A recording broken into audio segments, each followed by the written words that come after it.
Welcome to Peace in Math. Let's talk about how to factor polynomials. This topic will be split up into 3 videos, factoring polynomials with 2 terms, 3 terms, and 4 terms.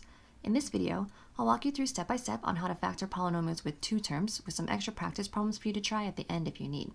If you have 2 terms, you'll want to check if you have perfect squares or perfect cubes. If you have the difference of 2 squares or the sum or difference of 2 cubes, there are some formulas that you can use to factor. These are easier than they look, and when we get to the cube examples, I'll share a little song one of my former students made up to help him remember the formula. Let's start with this one.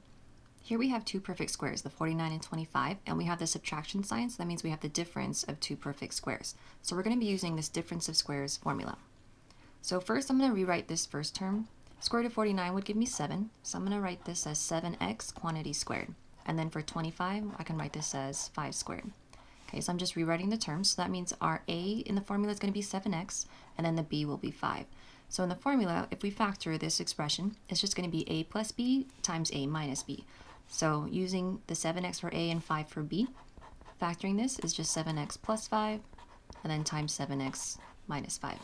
Now you do want to check if you can factor the expressions further, but since these are x to the first power, we won't be able to factor any further, so this is going to be our final answer.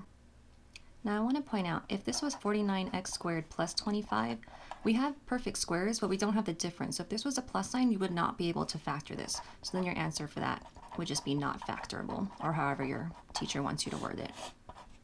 Let's take a look at one a little more complicated. Here we have the difference of 2 squares again. My leading coefficient is 1, that's a perfect square. 81 is also a perfect square. And this x to the 4th, that is also a perfect square because I can write this as x squared squared. So basically if this exponent is even, you can divide it by 2 and then split up the power. Because these exponents, if they're stacked on top, you'd multiply them to equal that 4th power.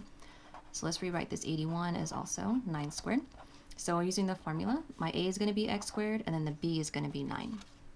So if I factor this using the difference of 2 squares formula, our answer is going to be a plus b times a minus b. Using our a is x squared, we're going to have x squared and then plus 9 and then times x squared minus 9. And here's where it gets a little more complicated because we'll be able to factor this a little bit further. The first set of parentheses, we have perfect squares, 1x squared and 9, but we don't have the difference of 2 squares. So this is going to stay the same.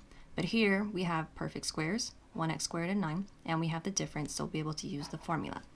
So our new a is going to be x, and then our new b is going to be 3. Okay, so let's factor this part a little further. So in my final answer, this x squared plus 9, we couldn't factor that further, so I'm just going to bring that down. X squared plus 9. And then for this second part, this x squared minus 9, using difference of 2 squares, my a is x, b is 3. So we're going to have x plus 3 times x minus 3. And we can't factor these further because since they're x to the first power. So this time we have 3 sets of parentheses, and this would be my final answer. All right, let's take a look at one where we have cubes. 125 and 8 are perfect cubes, so I'm going to rewrite this. Cube root of 125 is 5. So I'm writing this as the quantity 5x to the 3rd power. And then for this one, cube root of 8 is 2. So this will be 2 to the 3rd power. So this is going to be our a, and this will be our b when we use the formula for difference of cubes. So when we factor this, our first parentheses is going to be a minus b. So basically how this looks, but without the little cubies. So this would be 5x minus 2. And then for the trinomial part, we're going to do a squared first. So this first one, we're going to have 5x, that quantity squared. In the middle is going to be a times b, so this 5x, and then times 2. And then for the last one, it's going to be b squared, and our b is 2. So this will be 2 squared. Okay, so this 5x squared, don't forget to square the 5. This will give you 25x to the 2nd power, and then plus a times b, so 5x times 2, which is 10x, and then plus the b squared, 2 squared gives us 4. And we can't factor either of these parentheses further, so then this would be our answer. All right, so for the little jingle one of my former students came up with to help him remember, this part he didn't have trouble remembering because if you cover up these cubes here, this is going to be the first parentheses, so we had no problem with that one. But for the trinomial, what he came up to memorize, here's the little jingle. Square the first, square the last, middle's different sign. Now it's time to multiply. You are done, high five. Woo! Thanks, Dietrich. All right, let's try one more with the cubes. So 64 and 27 are perfect cubes, and this x to the 6th, since we're looking at perfect cubes this time, we're going to look if we can divide this by 3, which we can. So we're going to rewrite this. Cube root of 64 is 4, so I'm going to write this as 4x squared to the 3rd power. Okay, so I can divide this by 3, which would give me 2, and then just check if you multiply these exponents, make sure it would give you the 6th power. And then cube root of 27, that would be 3, so I'm going to write this as 3 cubed. So my a is going to be 4x squared, and then b is going to be 3.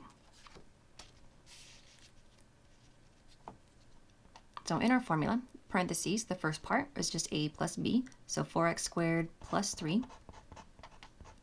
And then for the second part, the trinomial, we're going to square the first one. So squaring this 4x squared, that squared. The middle one, which is going to be a different sign, we're going to multiply the a times b. So this would be 4x squared times 3. And then finally for the last one, we're going to square the b, which would be 3. So 3 squared. Okay, so squaring this, don't forget to square the 4s. That would give you 16. And then multiplying those exponents would give you x to the 4th.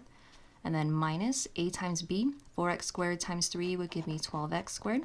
And then at the end, 3 squared gives us 9. So here would be our factored expression, which none of those we can factor any further. Here are some extra problems if you need a little more practice. Don't forget to pay attention to whether or not you're using squares or cubes, and make sure all your answers are factored completely. Pause the video and try these out on a scrap piece of paper. Good luck!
Here's a list of the answers to the practice problems. How did you do?